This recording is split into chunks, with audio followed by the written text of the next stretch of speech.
Right, everyone, I think we're ready to go. I have got beside me, I've got Dylanfootie10 or Dylan, as a lot of you may know. Once again, you should know him on TikTok. He's a brilliant guy, Irish guy. You know, he's up there for best beard in TikTok at the minute. It's close between him and a couple other creators, but I'd say it's a strong beard, and he's a United fan, so good to get him on, good to get a wee chat here as well. So also, I said to him in DMs, I hadn't got a ginger on before, so just for equality, I thought I'd get one on soon enough.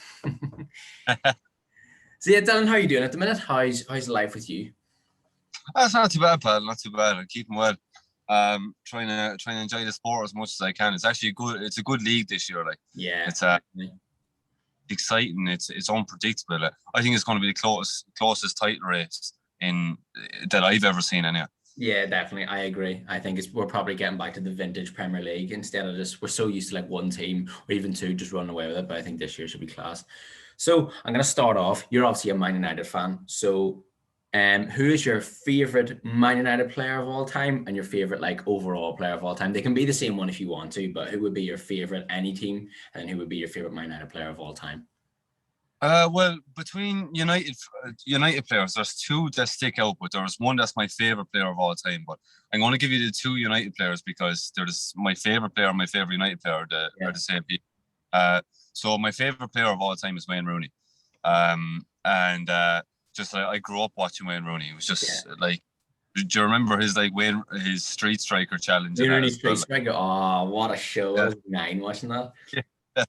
Yeah, no, he was the guy that I loved the most. But my second favorite player of all time is Paul Scholes. Paul Scholes. Oh, that's one I haven't got before. Paul Scholes. Yeah, I would agree with Rooney a lot. I grew up idolizing Rooney, like he was the guy. But Paul Scholes is a good one, absolute baller. So I'm gonna ask you another question off that. In terms of Gerrard, Lampard, Scholes, what's the ranking for them three? Who goes where? I always go kind of neutral with this, but like Paul Scholes, I'll always be biased towards Paul Scholes, my second favorite of all time. But I think if you picked any of them at first, second, or third, I think nobody could argue it. I think it's just down to preference. But for me, it's Scholes, Gerrard, and Lampard. I don't like taking into account of what Scholes won because I believe that it takes to win a trophy and not an individual. And when you're looking at individual awards, well, Gerrard actually won more than Scholes, but I grew up watching Scholes, so like he used to control a game without you even knowing he was part of it. He could do a job anywhere, and he done it so quietly and unnoticed. He was just amazing. You look at like all the legends that rate Paul Scholes as well, and I know it doesn't really matter, but it kind of does. Like if you're so good at something and you can admit that someone else is at that same level, like that does mean something. But I think as well, like you talk about bias, if you watch someone on a weekly basis, you're gonna think more highly of them than someone you might watch every other week, you know.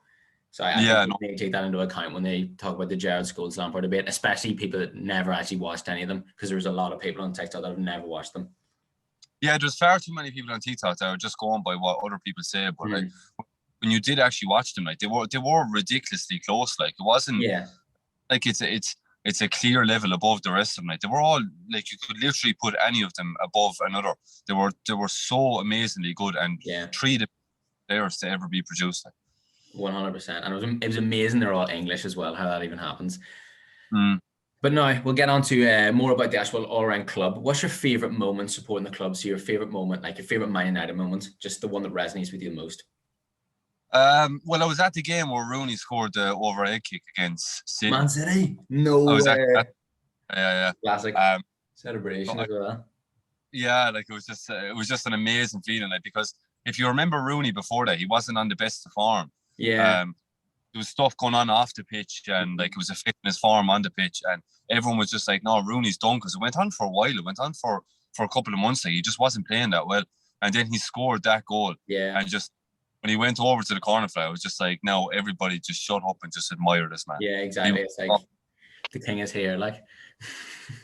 And as well as that, he's my favorite player of all time. So seeing him do that, definitely, just unreal. It was so weird as well because he's a bit of a lump of a player. Like he was never really like he's not saying he was agile or slow, but he was well built. He was kind of not a stocky build, but he was bigger than most. Who did to even produce that kind of thing is it was such a goal. Like top corner as well. Rooney's technical ability was really underrated though. Like people had him some sort of a chav that used to just run around after everyone.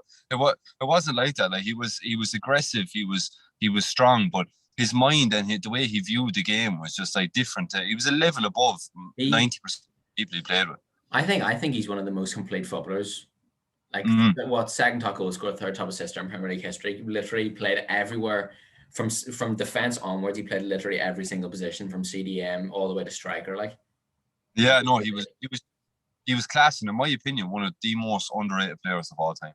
Without a shadow of a doubt, I completely agree. Like every time we talk about strikers or whatever, and people are putting maybe Aguero over him, I'm like, I'm not taking anything away from Aguero, but you've got to realize the levels, like. Yeah, no, exactly. I think like when people are discussing their all-time Premier League strikers, I've heard people say Kane above him. Like Shearer, you can understand the all-time top goal scorer. Again, he didn't offer you what Rooney offered you, like with work rate and how much he could diversify his game. He was just levels. I think he lost the legs for striker and just dropped into centre mid and just affected the game just as much when he went to Everton and stuff. If he played centre back, he would have been unreal. He just it's how he viewed the game. When you can like I play football on Sundays, right? And I remember we played a team in particular where there were a bunch of like 35 to 45 year olds, and they were like way overweight. And I remember thinking like we're going to absolutely hammer these lads. And they didn't move, they didn't run, they didn't do anything, but they had a first touch. They knew when to move, and they could pass the ball 40, 50 yards and put it on your foot. And I think they bet 6-0 the same day. And they were unbelievable just because they have a different view of the game. Do you know what I mean? Yeah. Like Liverpool will always beat nearly every team they come up against because they're way more aggressive. The want to win is just so high. But when you come up against a team that knows exactly where to be and can do the simple things right, they'll nearly always win. You know, like 09 to like 11, Barcelona did that. It was just simple football. Like it was perfect. It's like when people, I would say Jordan Henderson is like the perfect player. Like he can pass. Like I think he's a very, very underrated midfielder. I rate Jordan Henderson a lot. Yeah, I completely agree with that. I think that the people tend to overcomplicate the game, and even players like Mbappe, Neymar, Ronaldo to a certain degree, like they all overcomplicate the game. Yeah. Whereas Roy Keane is the prime example, and Jordan Henderson of if you play simple and do the simple things well then you'll be an excellent and effective player. Yeah. But like Henderson's probably the second most effective player in that Liverpool squad behind Salah. Yeah. And Roy Keane was probably our most effective player. So like it's just keeping your game simple, knowing what you're good at, and just playing to them strengths, and leaving the other parts of the game to the people who are made for that. That's one thing. Like even it's weird when kids say that because that's the one thing you're coached at a high level of kids football is do the simple things right. You know, that's just what you get coached your whole lifetime. But anyway, moving on. You talked about you went to see Rooney at Old Trafford score that bicycle kick. So I'm going to ask you your best home game and your best away game, if you've been to any. If you've been to any away games, your best home and away game supporting Manchester United, what would it be? I obviously that was my best home game when Rooney scored it. I've been to Anfield when United played Liverpool as well. Oh, class. I see a lot. I see like it's a thing now that people said the Anfield or the atmosphere at Anfield is chronic. The one time that I was there, it was unbelievable. It was actually in the stand. Like it reminds you nowhere only Borussia Dortmund. But like I think Anfield was probably the scariest away ground that I've been to. But again, just because of the focus on that game, like how big it was. No, so it will be Anfield for the away game and Old Trafford for the City game for the home game. Yeah. At Anfield, Liverpool bet was the same day. I think the bet was 3-1 the same day. This is going back a few years ago now, but this wasn't even when Liverpool were on top. But like when Liverpool. I do remember. I think I do though. Yeah, the bet is 3-1. Yeah. No, it was a scary place to go to though. I'd say so. Right, I'm going to go from best home game to best and worst signings. So who have they been the best and the worst signings for Manchester United? In your opinion, it doesn't have to be like the factual best and worst, but who you've thought the best player you signed and like made the biggest effect is, and then the player who made like just no effect to the club whatsoever. That's a good question, like it's easy to look at now. Do you know what I mean? Like who influenced the team now, but like you have to say probably the best signing that we ever had was Wayne Rooney. Or Ronaldo. Oh yeah. You know, the two of them of what you got were out of the probably. player. Yeah. Yeah, exactly. You see, Rooney got more out of him than you got out of Ronaldo. But Oh yeah. Ronaldo made the club massive profit as well and won leagues and everything there was to win. So definitely between one of the two of them. And the worst signing, There's a lot. just There's a couple you could put in here. Like it's like one that springs to mind is Di Maria, because I expected so much. Yeah. Bebe was another one, absolutely useless. Remember number 33? Do you remember Bebe? There was a few of them floating around, but yeah, probably Di Maria was the one I was most disappointed with, because he done so left us, and before he came to us, it didn't work at that time. It was the hype behind him as well. He was like the first proper number 7 we had since like Ronaldo. So I remember when he signed, I was like, this is going to be the one. I had a Di Maria shirt. Like I think I got a Di Maria shirt, and he had such a good start and then just flopped so badly. Yeah, no, he really did flop. I think he never felt settled in Manchester. Like his house got, like his house got robbed, or his hotel or something. Yeah, I know. Yeah, so I can understand it, but then it's still hurts as a United fan to see that he didn't turn into that. But even when he did sign, like I always thought that he was a very technically good player. But did you ever have it in your head that he was going to go down as a United great? No, yeah. I didn't. Same with Falcao. I never thought the same about. I just thought that they were just a stepping stone. I never seen him as long-term. Or like Alexis Sanchez as well. Like when he came to United, it just didn't feel like a United player. It was like, he'll be here for a year. Yeah. Exactly. No, I get it. Sanchez is another very bad signing. Oh yeah, I think he'd probably be number 1 for me, because it was, once again, I remember in the 14-15 season with Arsenal, I remember he was probably my favorite player outside United. I thought he was so good, and he came and he was awful, like woeful. Did he score like 2 goals, like 2 or 3 goals? I went to the Swansea game the year we signed him. Lukaku, I think we won. Was it 2-0 we won on the day? Sanchez scored one and Lukaku scored the other. And I was at that game, and it was probably, even though he scored, I still remember walking out to pitch thinking, you are dog. Like, you are awful. Compared to what? But it just made me feel all so out of love with him. It was kind of one of them ones. I just wish we never signed him, because I probably still like him now, and I hate him now, and I wish we never got him. It ruined his career, really, didn't it? Like, it did so much. But you see, like, the reports of him saying, like, when he came out and he said on his first day of training, he rang his agent. He was like, "Get me back to Arsenal. I want out of this club." I think from then it's like he was destined for failure. Like, if you're saying that on the first day. There's a false idea as well that United ruin careers. Like, but it's just that when players come, there's like. Well, they used to be anyway. Like, there used to be like a culture at United, and it was like a winning elite mentality. Oh yeah, and a lot of players, they don't have that. They get scrutinized for it, and then that knocks confidence. So it does ruin the player a lot of the time, like Sanchez. But not on the club as opposed to on the player. You know. Yeah. Also, as well, like, Man United would probably be the biggest supported club maybe in the world. So the amount of eyes you're going to get in this player, and all the hype that's behind him, that if he does fail, you're going to get a lot of scrutiny behind it. You've got to know that before you join the club, kind of thing. Yeah, exactly. You got to know what you're in for, like. Yeah. Anyway, talking from like signings to kind of more like of a personalized one, if there's one player ever you would sign or bring back to Manchester United, dead, alive, retired, whatever, who would it be? And they have to fit in the system at the minute. So you couldn't just get like Pele or Messi, whatever. They'd have to fit the system at the minute. Or you could get Messi if you wanted, but it would have to fit into that team and kind of change the dynamic of Man United. Who would it be? You're actually going to laugh at me with all the great players that were out there, right? If there's one player that I bring into Manchester United right now, Roy Keane. Yeah, that was the answer in the last one as well. That was Dylan Tierney's answer as well. Roy Keane is the obvious one. It's my pick as well. Yeah. Like, you need a leader, a captain, a born winner to go in. It's the place that we need. It's not like Roy Keane there's this false idea that Roy Keane was just that he was just like a scumbag, basically, just a tackler. But like, there was so much more to his game. Like, he could pass, he could move, he ran every blade of grass. He was very technically good as well. He was very technically good on the ball. Yeah, very good. And what he offered the team in terms of leadership, like, that's what United are missing. They're missing big, strong like, you know, actual men to go grab a game by the scruff of the neck, and he do that perfectly.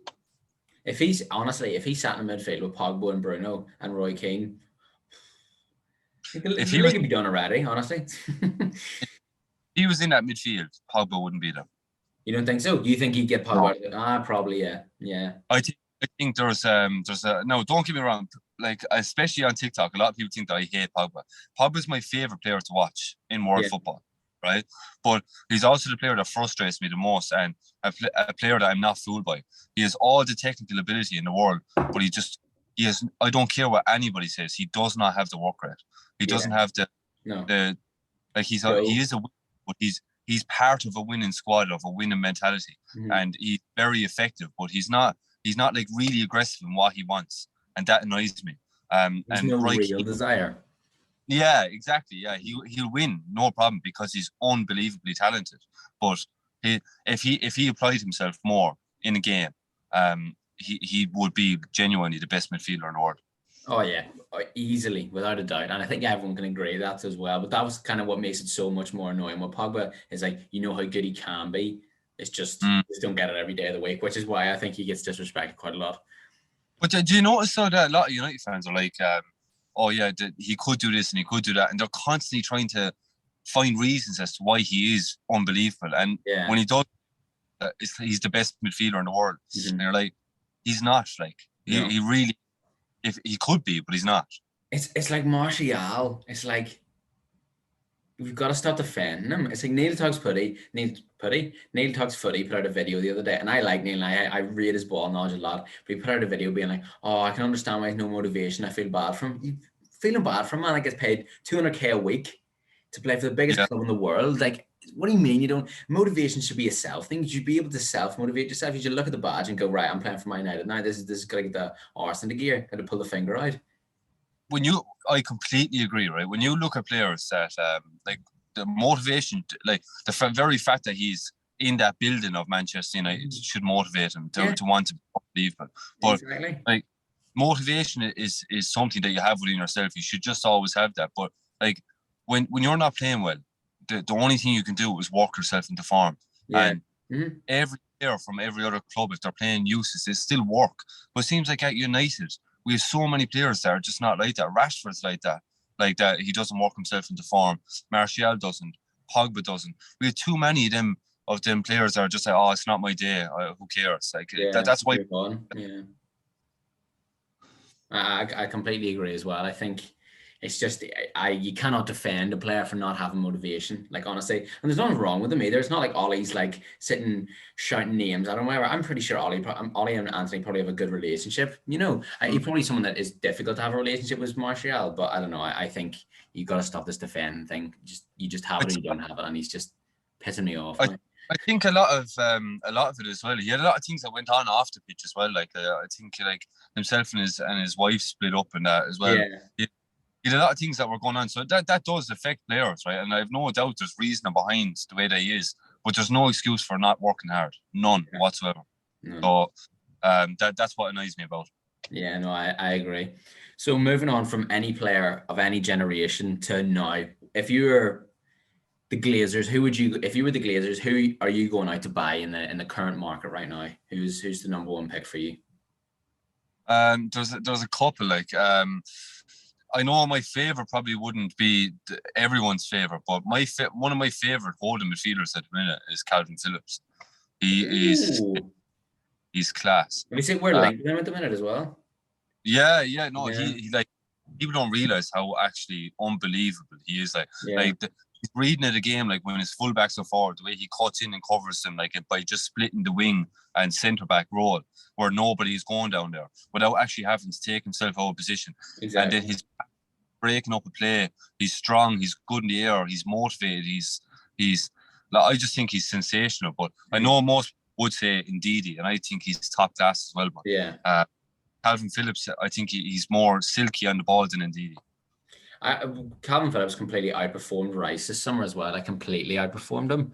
Like, kind of showed everyone, you know, I don't know, it put me off Rice in a way and kind of put me on to Phillips. But no, I agree. I think Calvin Phillips or Ndidi would be an amazing pick for that CDM spot at the minute. That's probably who I go out and sign as well. Yeah, 100%. Yeah, and that if United signed up, I said it before the league started. If United signed a holding midfielder, they'd win the league. Yeah, yeah, completely. I completely agree. That's all we need at the minute. Yeah, 100%. Yeah. But you could do with a more attacking right back. Than Wan-Bissaka. Yeah, I like Wan-Bissaka in just one-on-one defending, but apart from that, I just don't see. I don't see what other people see in Wan-Bissaka. To be honest, Yeah. I don't think he's that good. Like, I think I don't want to say he's getting better, but I thought he had an all right game against Villa, and I thought he was quite good against West Ham. He's one of the better players in the West Ham game, but like there's 2 games, and you can't change your opinion on him in 2 games. But there's I agree, like he's not very good at time. I'm losing my patience with him, but I don't know. I wouldn't give up. you're 100% right. It's a bit of favoritism because I like him a lot. You're 100% right with that. He has improved, right, and 100% he has. But you don't want to fall into that trap of saying just because somebody played well at their standards means that they in terms of he's not at that level and he needs to be at that level. Yeah, I get that. Yeah, 100%. Like United need attacking fullbacks. Like your holding midfielder should be good enough to cover the defensive attributes of your fullbacks. That's my view of football anyway. So you'd actually accept if he was the other way around, like Trent. Trent gets stick for not being good defensively, but who cares? Who cares? Genuine. So his holding midfielder Henderson always covers him and does that job for him 90% of the time, and you get more good of him than bad of him. So that's the way. If Wan-Bissaka was in opposite, he'd be an unbelievable fullback. Oh, 100%. Yeah, I completely agree. I think as well, like I saw a lot of people, and I agree with it, saying that right wingers don't really perform that well because how bad Wan-Bissaka is at like being like, the way you see like Mo Salah is good because Trent is good and they link up quite well, or like Reece James and a Chelsea winger, that overlap and stuff, and just being helped out by a right back. I think that's maybe why right wingers have always struggled, and that's why right wing's never been a really good position for us. But Greenwood looks all right this season so far. But one of the best right backs in Premier League history, regardless of whether people want to say it or not, is Gary Neville. And there was nothing special about Gary Neville's game, but what he could do is he could pass the ball. He knew what he was, what his attributes were. He knew he played to his attributes. So like crossing in the ball, he was good to cross in the ball. But defending, he was chronic at defending, and he played centre half for a couple of a nice few games. So Gary Neville was he was just average at a lot of things, but he was consistent, and you knew what you were going to get of him. Whereas Wan-Bissaka don't actually want to pass him the ball because there's no use in passing Wan-Bissaka the ball because he's never going to take initiative himself and do something really. Not near as often as he should anyway. Oh no, I agree. He's a bit like Bambi on ice. Like it was with Dan James as well. It's like it's not if he's gonna lose the ball, it's when he's gonna lose the ball. Every time the ball.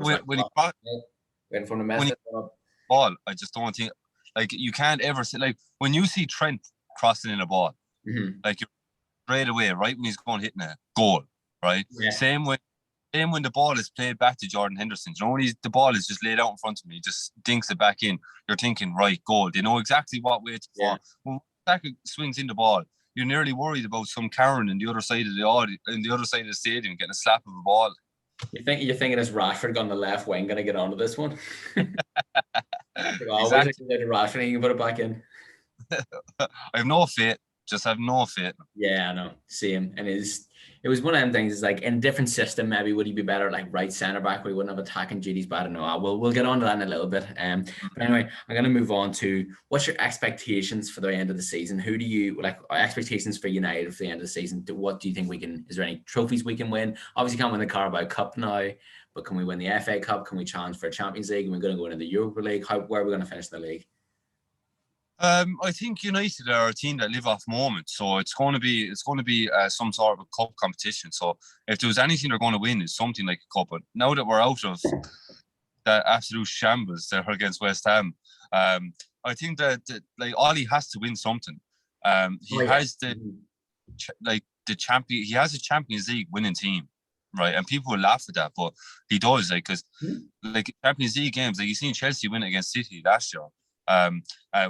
When they were only just coming into Tuchel's reign, I think United could actually win the Champions League. I'm not gonna lie. Like, you tip them to win the Champions League, or you think they could? Like, are they top two favourites for you? I don't think they're definitely not favourites, no. But I think if I was going to put my money right now on United, on anyone to win the Champions League, I'm backing United because I think you get way better odds, and I think it could happen. Yeah. And for Ollie, he knows he has to win something, and Champions League would definitely. It wouldn't surprise me because they live off moments. They win games off. So it wouldn't surprise me. Like we could end up finishing 5th. But winning the Champions League just because of the, like you said, like I completely agree with it. Like you said about moments, I think that could happen. Like you could just a bit of luck. We never get luck in the Champions League though. We always get either a hard group or a really hard round of 16 in quarterfinal. Yeah, no, I completely agree. But like losing the first game, people are going to laugh at this. They're going to laugh at what I'm saying. But I put up a video just before this, right, of just a stupid video saying United are going to win the Champions League, right? Just something ridiculous. But I genuinely believe it could happen. Genuinely, like, and if it's, you want to quote this interview afterwards. I didn't think the young boys, like, it's a bad defeat, but it didn't really mean anything. They were still we were still going to win the group easily. Yeah. The matter of the defeat and how we played was bad. Like the fact that it was 1-1 and we were playing at Young Boys on a 4G pitch and we had 9 men in the box, and that was annoying. But like I was upset that it was Young Boys. We didn't really care about the result. I was like, we're still going to win the group. It's not that big of a deal. In 3 weeks' time, no one's going to remember that we lost Young Boys. Once we top this group, no one's going to care. United United don't have a team. United have a group. Yeah. And you won't win a Premier League like that, right? And I think a holding midfielder definitely would have fixed a lot of that problem, right? But you can win a Champions League like that. Like you can, because your talent will outshine in the group set, and you should get out of your group. And we have a handy enough group; we should get out of it. And then you can live off moments. You can win moments in a Champions League. Yeah, you know what I mean. And you can easily win a Champions League by winning your moments. So I think it could happen. Yeah. Like loads of people have done it. You look at like Inter Milan, Chelsea when they won in 2012, they finished 5th, didn't they?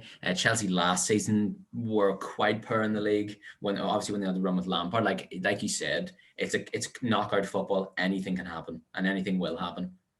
Exactly. That's why I think it's the only thing that they can win. I think it's something that if they don't win or come very close to winning, Ole Gunnar Solskjaer's in big trouble.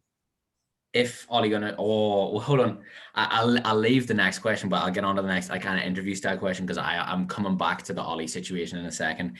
But I'm just off the back of your Champions League predictions. What are your Champions League predictions for this season and your Prem predictions? Who's going to win? Who's going to win the Champions League in the Prem, and who's going to get relegated out of the Prem? I want your top 4. I want your top 6, and I want your relegated teams for the Prem. We'll start off with the Prem. Right. So in the Premier League, I think the team that are winning are Liverpool. Right. Yeah. I wouldn't have said that at the start of the year, to be honest, but Liverpool haven't been playing well and they're still winning. Which is the champion, yeah. Exactly. When you're not playing well and still winning games. Like, now, don't get me wrong, they have had good games in between that, but it's just in the Premier League alone. Like against Brentford the other day, they were awful. I thought chronic, right? If they played any top 6 side, they would have lost 3-0. Yeah, exactly. 100%. Yeah, completely agree. So it's always the same with Liverpool. When they play lower teams, they don't come out with that tenacity like they do against big teams, like where they're just constantly on you, not giving you a moment's peace. But yeah, I think Liverpool are going to win the Premier League this season, genuinely. I think second is then going to be Chelsea. I think third is going to be City, and fourth is going to be United. Is it going to be close, or are Chelsea and Liverpool and City going to run away with it and we're going to get left behind? Or is it going to be 4 teams, you're talking 10 points in between the 4 teams, between first to fourth? Is there going to be a big gap or not? I think it's going to be close enough, right? I think we're going to be closer to, even though we'll finish further away, we'll be closer to first, like the points difference than what last year. Yeah. But the top 3 teams is definitely going to be the closest title race, like in all time, in my opinion. I think it's going to be really, really close. I think Liverpool, if Liverpool don't get unlucky with injuries, I think they have the best starting 11. Oh, you think? Oh, yeah. When you think of world-class players, right? Yeah, I agree. Yeah. Liverpool and have the most in the world. When everyone was doing I think, was it you that made a video? I think it was. That made a video when everyone was talking about world-class players in the big 6, and Liverpool have about 5, 6 maybe. City have about 2, Chelsea have about 2 or 3, United have about 2, you know, and everyone, and then it was you that made a video, I think, that was talking about why isn't anyone thinking that Liverpool are going to win the league then? You know? Yeah. No, I I'm a big agree. believer in terms of their starting 11.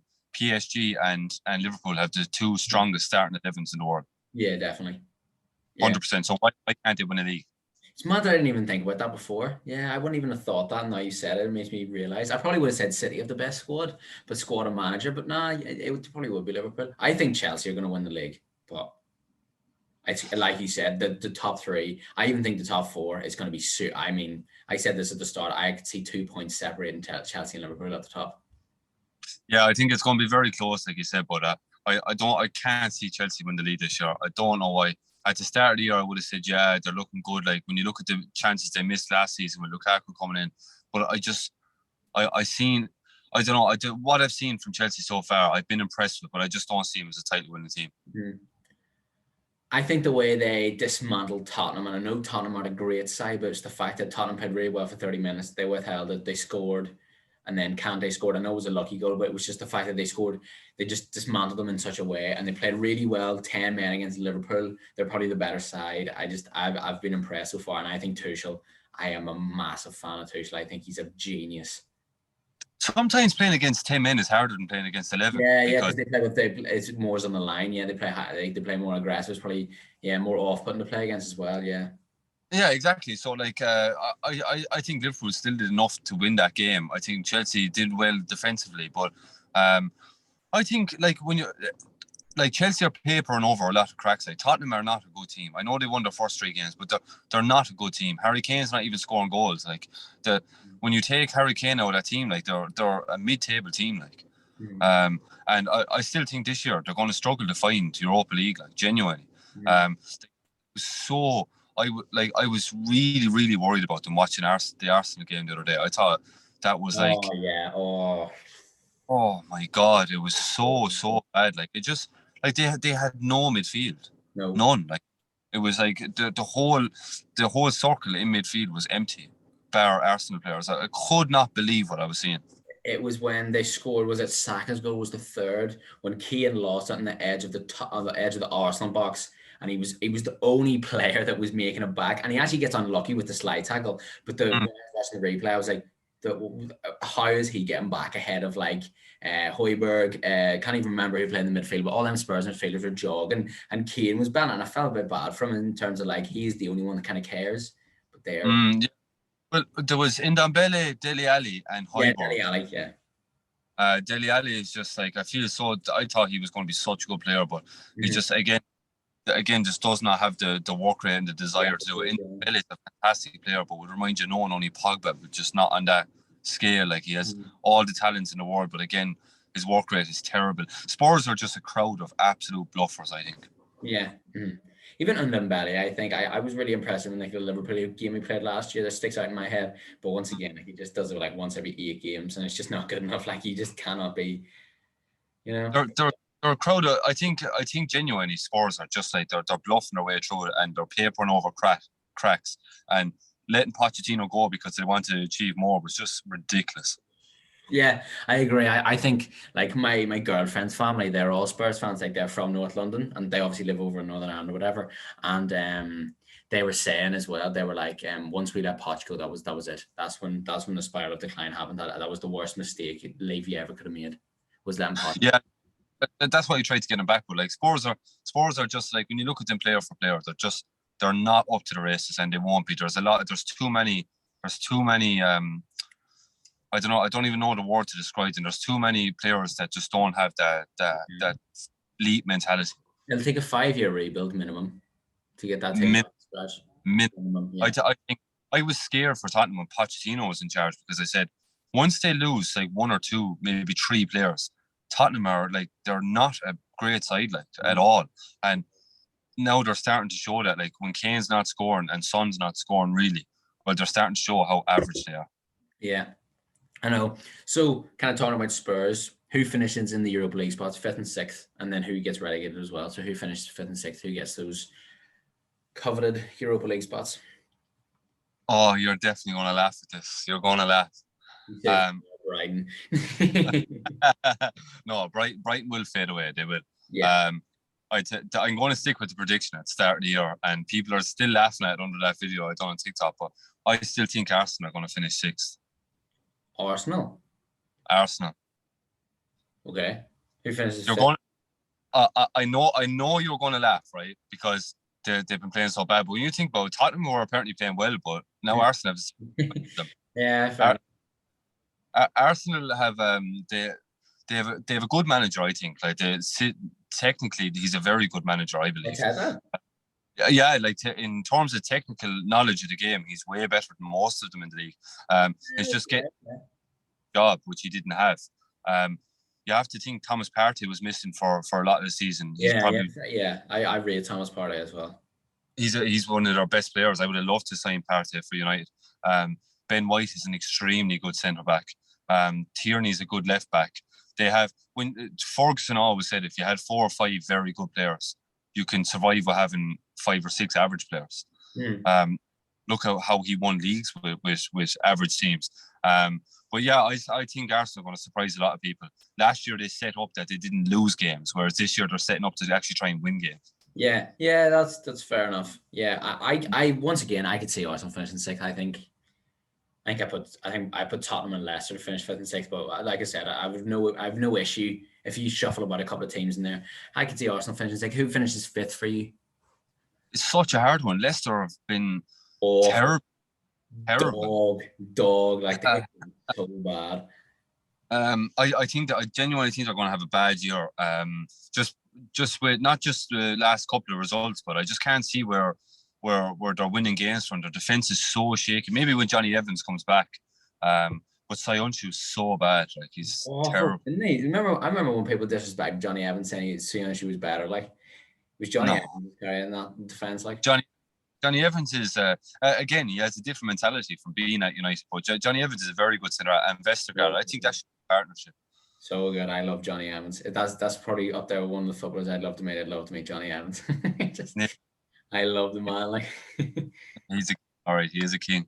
I think West Ham have a chance. I think Villa have a chance. I know Grealish going was a tough one, but bringing in Leon Bailey and Danny Ings was huge. Yeah, and Buendia, yeah. 3 massive signings for him. They spent the money well. But I think it could very well be West Ham if Antonio stayed. I think West Ham and Arsenal. I think it'll be quite tight from 5th to about 9th because you would throw. Yeah. You could even throw Everton in there. So from 5th to 10th, maybe if Everton get the results up, I think it could be really tight. And who gets the Europa League spots, and then obviously 7th gets the Conference League as well. So there is a bit of leeway in there, but it'll definitely be very, very possible. I genuinely don't know. Like I think though, from each stages is going to be really close. Like winning the title, really close. The Europa League spot, very close. Conference League, very close. Yeah. I don't them at the bottom end of the table. Do you think it's going to be 3 clear relegated teams? Well, maybe not clear, but I have three teams in mind that I think are going to get relegated. Yeah. I think everyone else agrees. You've already shown who looks awful this year. Who are your 3 relegated teams? So I'm not sure if you've seen the video that I done, but I think Leeds are in a lot of trouble this year. I saw it, and I kind of I disagree with it, and then I saw how they played, and then I agree with it, and then I still think they have enough because everyone talks about second syndrome season, and I don't really know if I don't even know if it exists. I just think it's more maybe it depends how well you play the first year. But yeah, okay, I wouldn't see them going down, but I think they'll struggle this year. I don't genuinely believe they're going to go down. Like you said, I think they have enough talent to get in over the line. But they're really going to struggle. They do man marking, you see. They do man marking all over the pitch. Yeah. So they have such a weird system that if one of their cogs isn't working, well, then none of them will work. Yeah. Because high risk, high reward kind of thing. Yeah. And it worked really well last year because people weren't expecting their power and physicality. But this year they're just being sussed out to a T. Like it's actually easy to play against. Yeah. But they will be in trouble, like you said. I think they'll have enough to get them in over the line. But I think Norwich are they're terrible. They're absolutely awful. Was it like SDPZ, whatever, put out a video about like I might agree, they might be the worst Premier League club. There's no point in them coming up. They should make a league just for Norwich because there's no point in them getting promoted every year because they go up, they go down, they go up, they go down. Honestly, it's like a seesaw. They take that all day long because they're getting more money for it. Yeah. So yeah, no, when you're on. I wouldn't mind, but I love Billy Gilmore in centre mid. I think. Oh, he's a baller. So they have a couple of Max Aarons. I like him as well. They have a couple of good players. Brandon Williams but, in there as well, obviously. Who? Brandon Williams. Yeah, Brandon Williams. Yeah. Yeah, I think they have a good group, but they'll definitely go down. And I had Newcastle in my head to go down as well. You know that. Yeah, I think they're going to be thereabouts again. I would probably don't know if they'll go down, but they'll be in the rut. Yeah, they'll be close to it. I'm not sure if you've seen my prediction, but I said that Brentford would have the same season that Sheffield United had when they first came up. And I said that before. I'm proud of that because they're doing well. They're doing really well. Oh, I predicted. I think Brentford, the way they play, because I tried to watch a lot of Championship football last year, and what I watched when I was watching Brentford, because they're mostly on Sky, because they were doing well, and Brentford actually looked like quite a good side, and looked like a side that would fit comfortably into the league for a while, and then they'll go down. Yeah, that's completely fair. Yeah, no. So I thought Southampton were going to be in a lot of trouble as well, letting go of Danny Ings, and I still don't know where goals are coming from. But again, as well, I've lost too, so. Yeah, I kind of get the vibe that they'll be close to it as well, but they might just have enough again, like Leeds, to get in over the line. Yeah. So Norwich, who else? Norwich. I'm actually tipping Newcastle to go down. Newcastle. I'm trying to think of the third team as to who I'll actually pick. See, Burnley or not? Kind tough, like. Burnley or Palace? I don't think Palace will struggle. No, I think Palace will be okay. Oh, that's I would have tipped Palace to go down, in my opinion. No, they're playing really. I know they won 3-0 against Tottenham, but Vieira will still be out before January, in my opinion. No, I don't think so. He knows the style that he's playing. The centre backs he have are very good. Zaha isn't as good as people make out, but he's still a good player. Good, yeah. Bringing in Edouard is definitely a very good option, and Benteke as a different system player to go up top as well. It's very like I watched the Brighton and Palace game the other night, and Palace dominated from start to finish, other than the last 10 minutes of the game. Yeah. Oh, you see the best celebration at the end. That was class. It was like that last kick of the game as well. Like it was just. I felt sorry for Palace, but I think they have enough to get in over the line, and I think people are going to be surprised by him because they have good footballers in them. Like Eze still has to go back into there. Yeah. You know, so they've a good squad, and Vieira knows what it needs to play that hold the midfield and how to set up defensively and turn that defense into attack.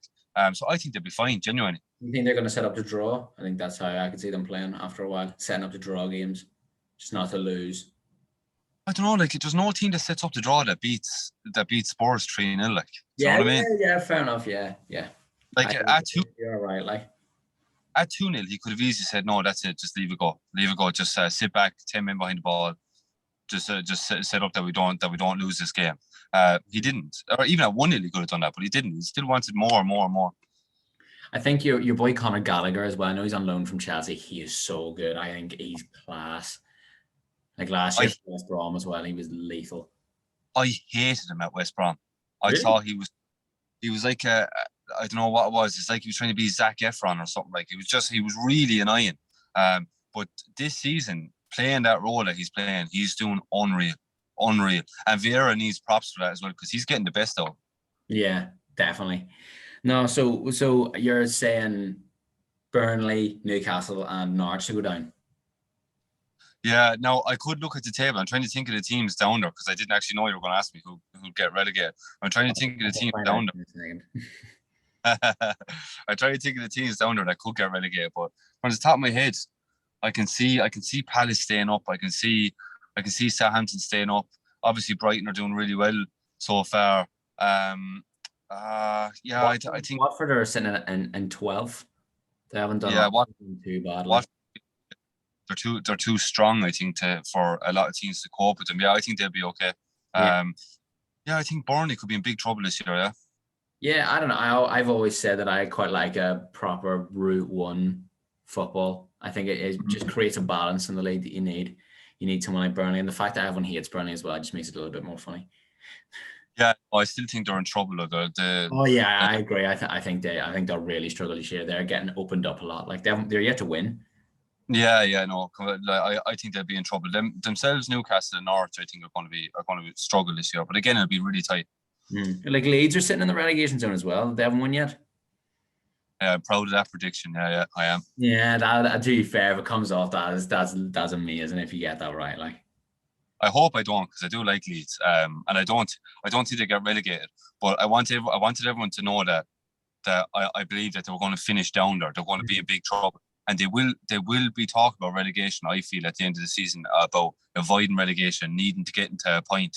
I think it'll get to that stage with Leeds, but I don't think they get relegated. No. Yeah, so you've given me your Premier League predictions. I want to ask you just one: who's going to win the Champions League? One team, just who's going to win it? I'm backing United. Love that. Oh, I love that.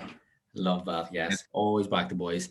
I, unpopular opinion, don't think PSG are going to win the league, and I don't think PSG are going to do as well as everyone thinks so. I think they're going to do okay. Like they'll probably get maybe semi-finals. I could see them crashing out the quarters. Honest to God, I really could see them crashing out the quarterfinals. Again, they're a team of unbelievable talent, but do they lack that grit actually to go and do it? I don't know. I reckon they'll probably get to on paper they're the best team in it. I think, yeah, by miles. I think if United don't win it, and I hate saying it, but next up is Liverpool. I think. You think Liverpool above City? Yeah. Mm-hmm. Yeah. I could back that. Oh, imagine Liverpool going to a double. Never hear the end of it. Paddy might actually. What would Paddy Murphy do? I don't think they'll do a double, but it'll be one or the other. But they'll be in contention for the league. If they don't win the league, they'll win the Champions League. If they don't win the Champions League, they'll win the league. Yeah, fair enough. Yeah. Think about all those, especially the title race is tight as well, and you've got those Champions League games in midweek. When you need fitness, and Liverpool don't have a lot of squad depth. I think Klopp might just have to pick one. I know you don't really pick one, but you might just have to go. We're gonna have to send one. We might have to send Curtis Jones out instead of Henderson, for example. Not just saying that would happen, but that kind of thing for the Tuesday night game because I want to win the league here. I think he get away with it more in the Champions League, but if you ask Liverpool fans what they want more, I think that they take the league all day because they haven't won as many as them. So they go to United too, which kind of means everything to them nowadays. Yeah, exactly. I think the few players that they can put out instead of the likes of Henderson still do an unbelievable job. They always seem to get in over the line and get win this year anyway. I think they're winning one of the two of them. So if United win the Champions League, Liverpool will win the Premier League, I think. Yeah. To England. That would kind of show you the dominance that the Premier League has at the minute. Yeah. Right. Gonna ask you a little bit. This I haven't asked anyone else. These are kind of like custom-made questions. Are you Ollie in or are you Ollie out? We're getting back to the last. Are you Ollie in or Ollie out at the minute? I'm Ollie out. Same. I think everyone is. Yeah. Who do you want to replace him? I wouldn't mind Luis Enrique. I like Luis Enrique. Ooh, ex-Barcelona manager. Ooh. Yeah. I like. Did anyone say a shout for him? One of them the Champions League, one of them the Liga. Yeah, that's a good shout. Like. He's just insane at that. Like, he's just a really good manager as well. But I'd love Pochettino in there as well. There's a few managers. Graham Potter, unbelievable manager as well. But Poch at United. All day, I think he's unreal. Now it'd still be the biggest risk of all of them because he's yet to do it at a really top level. But I think he's going to be a cracking manager and really good.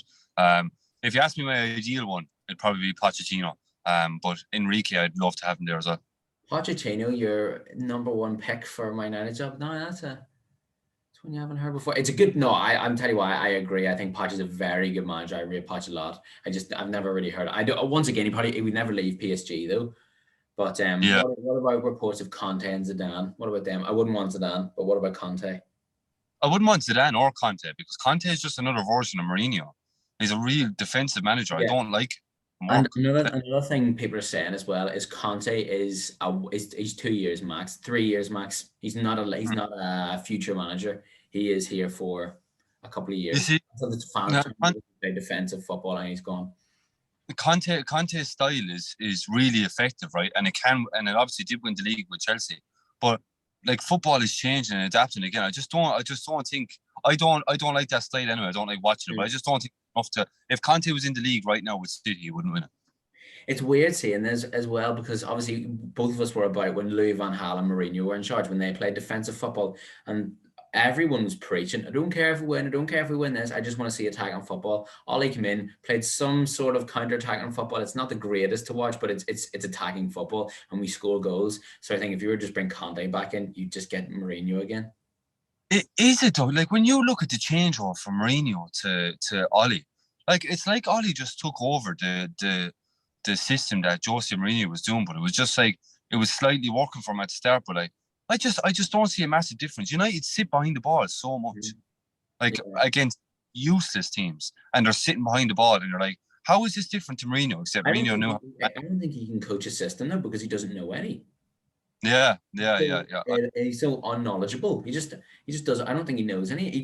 That's the age old. It's just what everyone's saying, just repeating. He just has no plan B. He just doesn't have, like, when something goes wrong, he doesn't know what to do. I think he's trying to redo the Fergie era. Yeah. With the culture he's trying to set around the club, with the bringing in the youth. He's after pumping loads of money into scouting across Europe, which is what Fergie done. He doesn't take the training sessions himself. Mike Phelan is one of his assistant coaches, which was same with Fergie. He's trying like a lot of what Fergie done. But if you ask me, do I think Fergie would be successful in today's game? I don't know. Like his style back then would have been in today's game. I don't know. Now I think Fergie would have adapted because he always did over the years. Don't get me wrong, I still think Ferguson would have done really well. But I mean, his style back then, would that have done well in today's game? I don't think it would. Yeah, as well. Like you look at his coaching staff, Kieran McKenna, who's actually from where I live, and Michael Carrick, like as his backup, as his like right hand and left hand man. It's just, I don't know. It's just I don't. Are they really knowledgeable? I think Carrick would be. Carrick has a good knowledge of the game, but again, like not only do you have to find someone that has the knowledge of the game, but like, they have to take the training sessions. Like I know people that know everything there is to know about football, right? But if you ask them to explain it to me, they couldn't explain it to me. It's just how they see it. Yeah. You have to find the right people. Ollie's good at man management and trying to get the best out of players, and I firmly believe that. But that's not a head coach. No.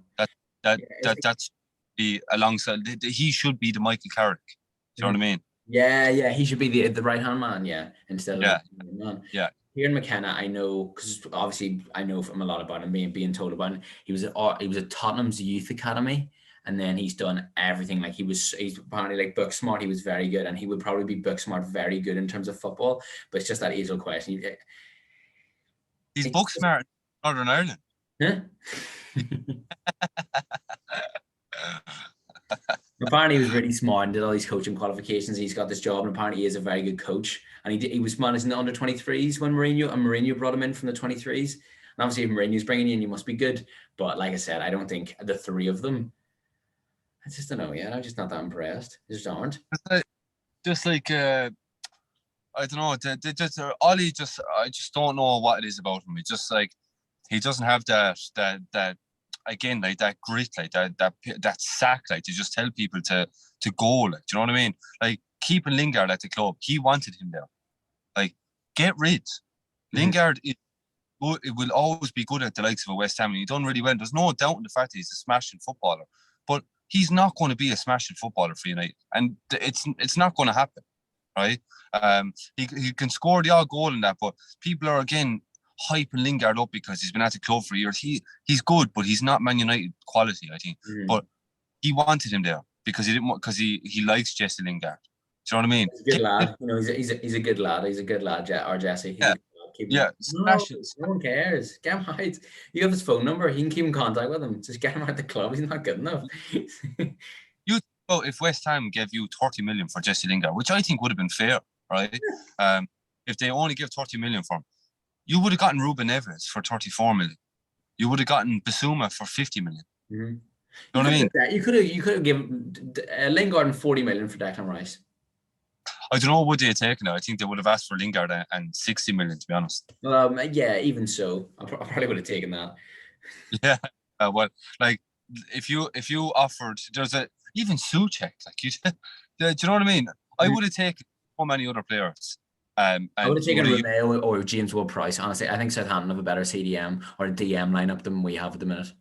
Yeah, genuine. I believe that. I think United have the bottom three worst in the league. Genuine. I can't think of anyone really worse than Fred. Like he's awful. Like, but like oh geez, he'd make you sick watching. But Ruben Neves is like the deep line of that Wolves midfield. I like Neves. I think he's a smashing player. You would have gotten him for 34 million. You know, I don't know what. By Neves as well. I honestly, I would not have cared if we spent 60 million on Ruben Neves. I just wouldn't care, to be honest. So who cares? You got him. Get rid of him. Like, United should not be playing two holding midfielder. I know they're supposed to be like box to box, but they're just sitting back there because they're just useless on the ball. McTominay's not as bad, and he will be a good player. Is he going to be a United player? I don't think so. I don't think he's that standard. But he will. He'll be like a West Ham standard. I think he's a good player, but no, the two of them just need to get out. Yeah, definitely. I know. I think Ollie was just saw Jesse Lingard at West Ham and was like, we could get the best out of him, but like, you don't get the best out of him if you play him. He doesn't play him. So what's the point? You're not going to get the best out of him when you're playing him on for 15 minutes, looking a goal. Yeah, exactly. Now I know he scored again, but like you said, he's a confidence player. So yeah, exactly. So yeah, who kind of talking on the squad? We're talking about Jesse Lingard being someone you'd want out. Who do you think at the minute is the best player in that squad? The best player in that squad is, that's a good question. I think Ronaldo is the best at what he does in terms of poaching goals. He's unbelievable at, like, he's adapted his game, and how he views of where he needs to be is just a step above everyone else. But Luke Shaw, I think, like, in terms of position of one of the best in the world, I think Luke Shaw at this moment in time is probably the best left back in the world. Mr. Consistent. Yeah. 7 out of 10, 8 out of 10 every game. Exactly. So he'd probably be one of the best. Varane is a massive signing, huge. Bruno, again, really effective in what he's doing. Could be better in different situations, but that'll come with time as well. Yeah. I think the best player in our team is Luke Shaw. Or Varane. Oh, wait, that was me little clip for TikTok. He's the best player in my night, Luke Shaw. Yeah. No, because it's going to get a load of people being like Paul Pogba, Ronaldo, Bruno, but like, you've backed it up to a T there. Luke Shaw on a daily basis, honestly. I don't know if I'd take another left back United. I don't think it would. Whereas I probably would. Would it take De Bruyne over Pogba? On popular opinion, probably would. At the minute, I probably would take De Bruyne over Pogba. Would it take Lewandowski over Ronaldo? I probably would. Yeah. As a striker, so you can't be replaced. But yeah, you back it up perfectly. Would you take any other left back over Luke Shaw? Probably not at the minute. But as well as that, the main word to describe a player is consistency. That's player. And the most consistent player at United is Luke Shaw. All the rest of them are phantoms. Paul Pogba is a phantom. Like, he'll come in and out of games when it pleases him, and cracking player when he's in it. But like the best player in his position is definitely Luke Shaw, and the most consistent. The rest of them, Ronaldo is probably the best player in the team in terms of what he does. But I like to know what I get out of a player, and I know what you're going to get out of Luke Shaw. So yeah, Luke Shaw. Yeah, perfect. So that's all kind of the proper proper football questions. These are a bit of a more lighthearted ones. So which footballer would you like to go on a night out with? I'll tell you what, you can pick 3. So it's just you and 3 footballers. Who are you going on a night out with? Mikel Antonio is one. The biggest. Yeah. He's definitely one.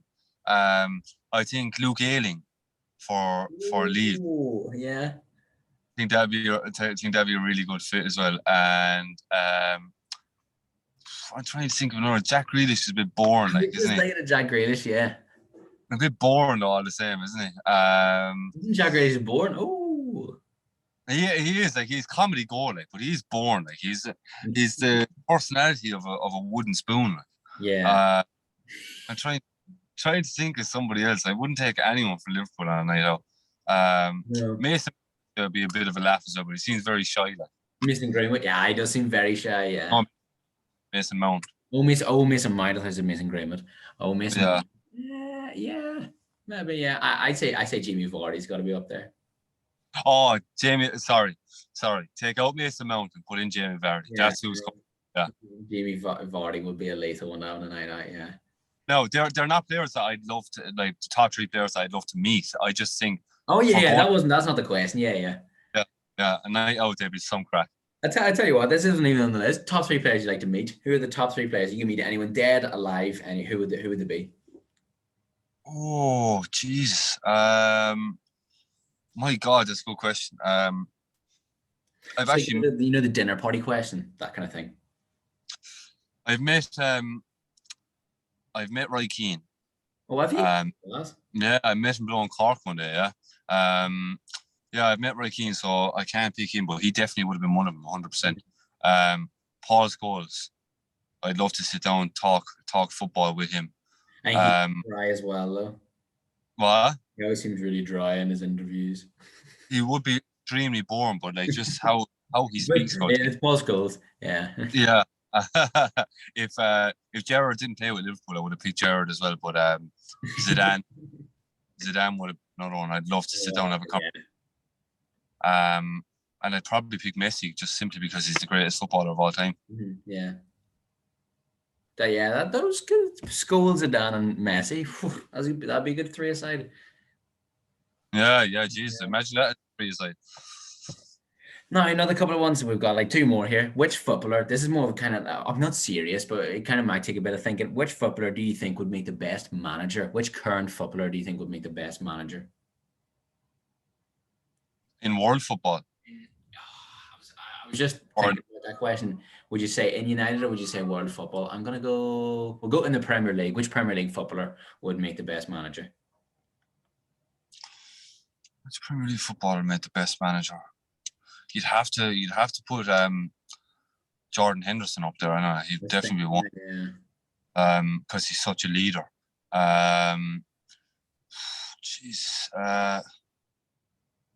Jordan Henderson would probably be the best in the league, and Thiago Silva maybe. I was thinking Thiago Silva as well because it's just his football knowledge. I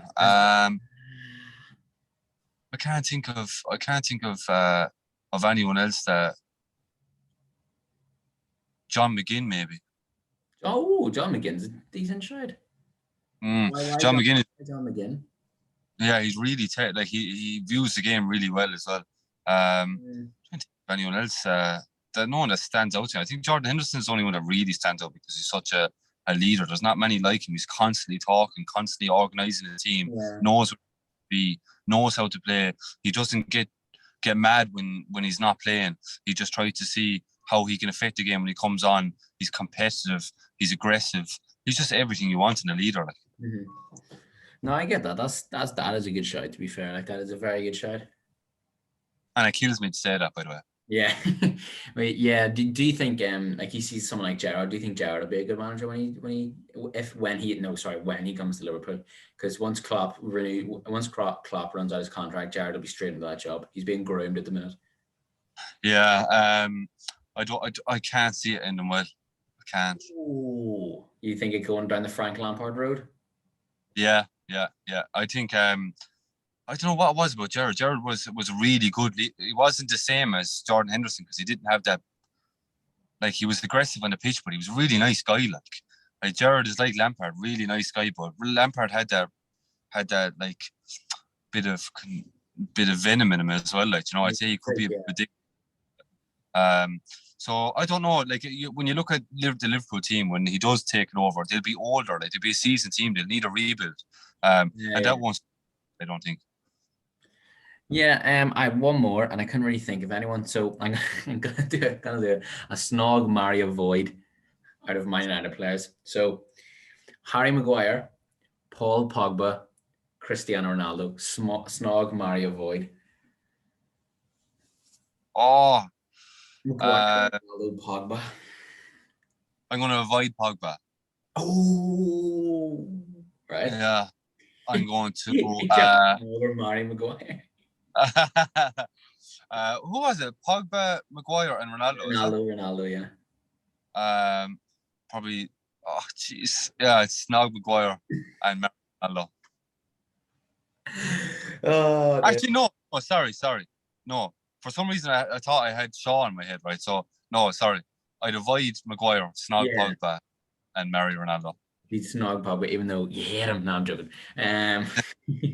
No, that's all the questions I have. I think that should be us. I really enjoyed this. So it was really good. I hope you guys listening enjoyed this as well. I kind of forgot for a second that this was kind of being recorded.